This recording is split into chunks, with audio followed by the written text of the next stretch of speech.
This right here, it's not a Lego, but I dare you to tell the difference. This is actually a replica of a Kiddicraft self-locking building brick. And it snaps together just like that.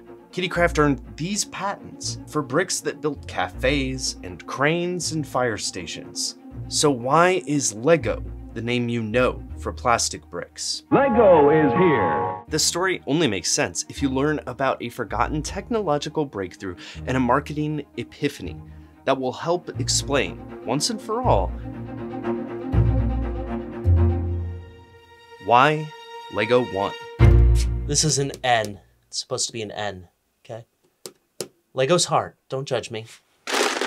I'm gonna give you some background here. I'm not an adult fan of Lego. I'm a new fan of Lego. I didn't really have these when I was a kid, but I got some for my son and I started wondering, why are these so good at what they do?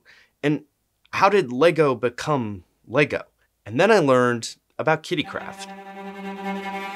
In the 1940s, an English toy maker named Hilary Page ran Kiddicraft. It produced a lot of stuff, but its toys included self-locking building blocks that look shockingly like Lego bricks. Kiddicraft blocks encouraged creative design from plastic, like this man and woman. As early as 1939, Page patented a version of interlocking blocks that just snapped into place. That was actually pretty new at the time. Even Lego built its toys out of wood, but they quickly followed the Kiddicraft template. You can see that here. In fact, the connection, it was not a coincidence. The first Lego plastic mold was the same one that Kiddicraft used. And early Lego bricks were almost identical to Kiddicraft blocks, with a few minor differences.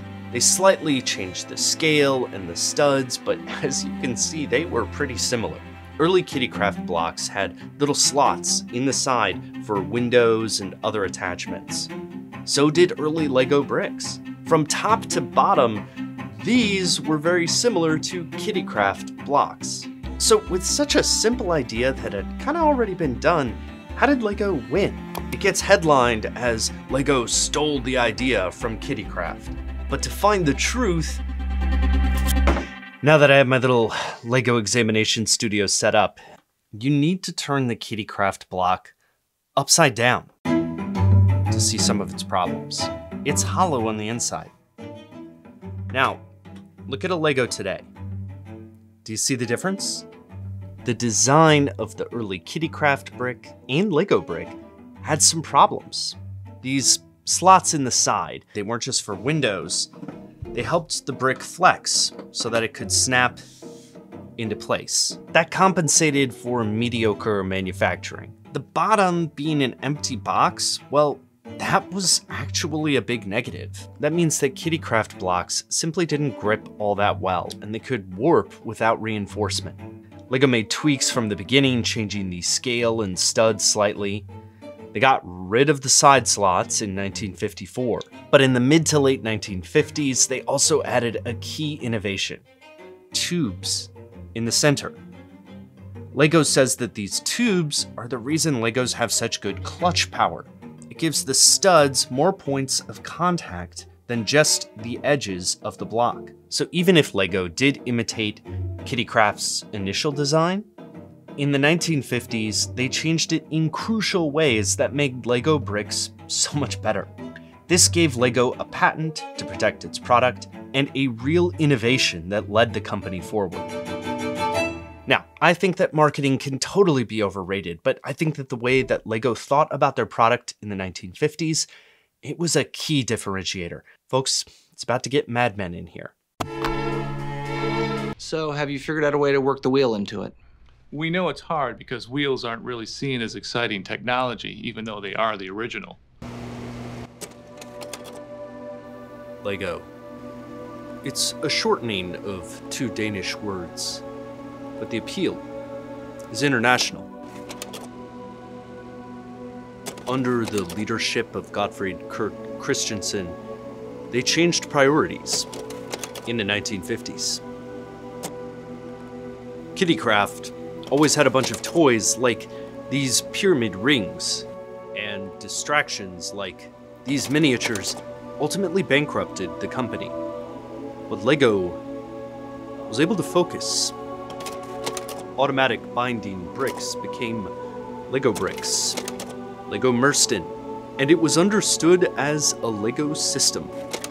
Instead of building a portfolio of different, disconnected toys, Christensen built something that worked together. Like a town. The town made LEGO a place for people and bricks to work together toward a common goal.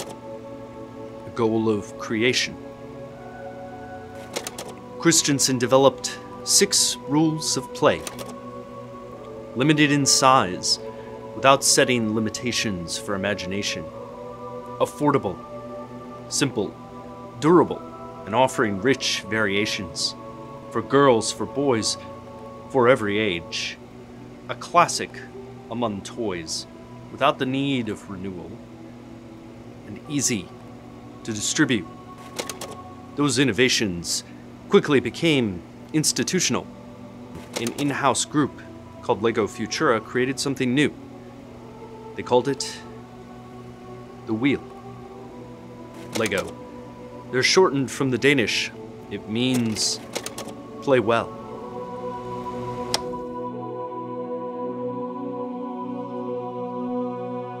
These two things together, bold engineering and platform marketing, they were breakthroughs. Hey, kids, look! A whole new world to build. But I have a question for you. Which one was more important? Was it more important that LEGO built a system of play, or that it tweaked the blocks until they were perfect? I think without the engineering, without the tubes, you don't have the same company. The quest to reimagine LEGO bricks from a Kiddicraft clone to something new and way, way better, that is what makes LEGO LEGO. You can see the influences of both approaches in the company today. The current CEO has refocused the company by reminding everybody that they are all about selling bricks. They make it clear that LEGO still cares about its platform. That's why LEGO won, not because it got lucky or strong-armed the competition or took an idea from Kiddicraft.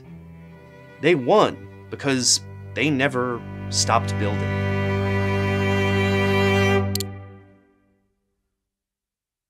All right, thank you for watching.